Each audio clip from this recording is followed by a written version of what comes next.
Hello guys, ये देखिए आज इस पत्ते से मैं एक कमाल का ट्रिक बताने वाला हूँ आपको। तो चलिए मैं दिखाता हूँ।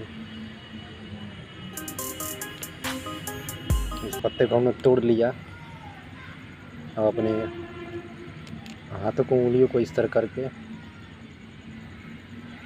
और इस पे पत्ते को रख के और इस पे पड़काएंगे, मतलब मारेंगे तो इसे अलग टाइप का आवाज़ आएगा। देखा।